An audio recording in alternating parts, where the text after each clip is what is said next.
मुंबई अहमदाबादला जोडणारा वर्सोवा ब्रिज हा बंद पडल्यामुळे शिळफाटा परिसरात वाहतुकीची कोंडी पाहायला मिळते। याचाच फटका राज्याचे आरोग्यमंत्री दीपक सावंत यांनाही बसलाय। गेल्या 3 तासांपासून दीपक सावंत ट्रॅफिकमध्ये अडकलेले होते, त्यामुळे शेवटी वैतागून त्यांनी चालत जाणं पसंत केलं। 2 किलोमीटरपर्यंत आरोग्यमंत्री चालत गेले। दरम्यान दीपक सावंत यांनी खारेगावच्या टोलनाक्यावरती जाऊन संध्याकाळी 4 वाजेपर्यंत टोल वसुली बंद करण्याचे आदेश टोल चालकांना दिलेत। या वाहतूक कोंडीमुळे ही वाहतूक वेगवेगळ्या मार्गांनी वळवण्यात आली आहे, त्यामुळे काल रात्रीपासून ठाणे, भिवंडी, शिळफाटा तसंच घोडबंदरमध्ये वाहतुकीची प्रचंड कोंडी झाली आहे। 2 आठवड्यांसाठी वर्सोवा पूल बंद करण्यात आल्यामुळे जवळपास वाहनांच्या 20 किलोमीटरपर्यंत लांबच लांब रांगा पाहायला मिळतात।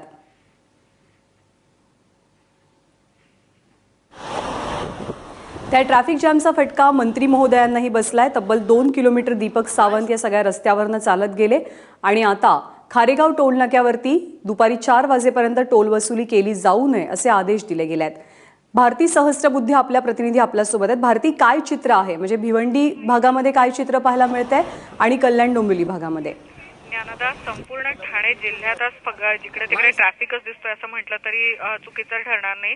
कारण घोडबंदर रोड पासनं मुलुंडच्या टोल नाक्यापर्यंतचा ठाणे शहरातला ईस्टर्न एक्सप्रेस हायवे असो किंवा मग डोंबिवलीतून ज्यांना रस्ते मार्गे मुंबईकडे यायचं असतं तो भाग असो, शिळफाटा असो, सगळीकडे ट्रॅफिकच्या रांगा लागल्या आहे आणि इतका अभूतपूर्व ट्रॅफिक आहे की कुठल्याही पद्धतीने ती कोंडी सुटताना दिसत नाहीये। आणि त्याचाच फटका आज मंत्री महोदयांना बसला, कारण ते इतका जास्त काळ ट्रॅफिकमध्ये अडकून पडले होते की शेवटी त्यांनी पायी चालण्याचा निर्णय घेतला। आणि हाच प्रकार सर्वसामान्य ठाणेकरांच्या नशिबी आज आलाय असं म्हणू शकतो। आपल्याला माहिती आहे की वसईकडे जाणारा तो पूल बंद पडलेला आहे, बंद करावा लागलेला आहे डागडुजीसाठी, आणि त्या सगळ्या ट्रॅफिकचा भार आता ठाणे जिल्ह्यातल्या विविध रस्त्यांवर येतोय आणि त्या सगळ्याचा फटका आणि पाऊस या सगळ्यांनी मिळून ही सगळी ट्रॅफिकची कोंडी आज संपूर्ण ठाणे जिल्ह्यात बघायला मिळते। ज्ञानदा, भारती, धन्यवाद। ताजे अपडेट्स वेळोवेळी जाणून घेत राहू।